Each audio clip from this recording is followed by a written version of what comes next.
Thank you for taking the time out your day to do this interview. You have accomplished so many things in your life, and that's one of the reasons why I wanted to interview you, along with us being friends since forever.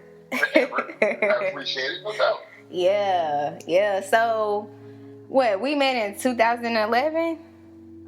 I want to say 2010. 10? Okay. I think so, during the blackout. That was a couple years back before I was doing the CIAA tour. Okay, yep. And, you were managing the ESPN Streetball team, as well as being the only person to have a college syndicated radio show. Let me make that known, yeah. There's a million syndicated. Right. To give you a heads up on how I started that, the college syndicated thing was actually an accident. It was so weird. I was trying to get on a college. I was already on Delaware State University. That's where I actually work. And then I run the radio station there. And I wanted to get on Coppin State in Baltimore. And then in the process, I met with Big Tigger. Me and Big Tigger have a program director in common, LBD. He used to work for LBD, but he used to work for the radio station in D.C. And I ended up working for LBD when I worked for the radio station in Salisbury. So we had a connection there through LBD. He connected us both back in around 2008. And it was Big Tigger's idea. He said, if they're not going to give you a regular syndicated show, why don't you try to syndicate on colleges? He said it'd be less money, but it'd be more opportunity. So when I did that became so easy because schools were more than willing and more than open to have my show on their college station. Wow. How long did you do that? 9 years. Wow. Actually, and ironically, that we're talking about this, in September of this year, 2022, I'm bringing it back. Okay. We've been on hiatus for about 3 years. Now we're coming back. Okay. So you're going to have to, I don't know, you might have to get me on there or something, a show or two, Very, very simple. It's too easy. Wow, how was it managing, I know you still manage the streetball team now, y'all go under a different name, of course.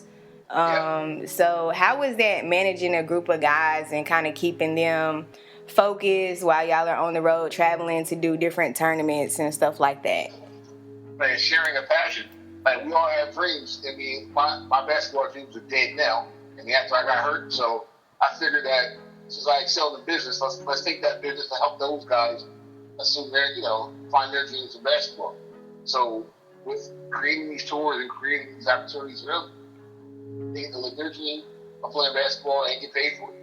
So it's the greatest situation. The only hard part, the only drawback is dealing with a lot of different egos and personalities at the same time. But other than that, it is what it is. Okay, so on the business side of things, was it challenging to, first of all, come together with this whole idea and also reach out to different organizations? Was that challenging at times? Very, very much so, because streetball was dying. Every year it was dying and dying and dying, and then of course it wasn't until like the resurgence of like new wave players like Steph Curry, people like that was bringing that whole streetball vibe back. That's when things started to come back, but it was really hard dealing with colleges and different organizations, nonprofits, all that, because streetball was dying. Nobody wanted to deal with it anymore.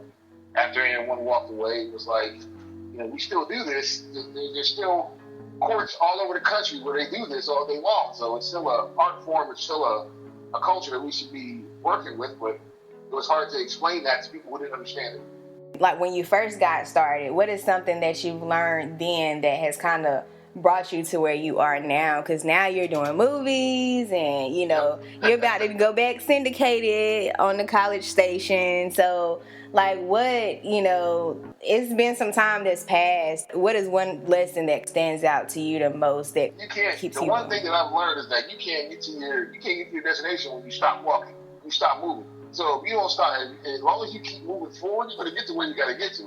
But the only time you 100% won't get there is when you stop moving completely. So, at the end of the day, no matter how hard things get, it's not going to be easy. When you think about it, if you don't put in, every journey starts with one step. So at the end of the day, if I got to get to across town, I'm never going to get there if I sit here and complain about it. So I got to keep moving. I'm never going to get there.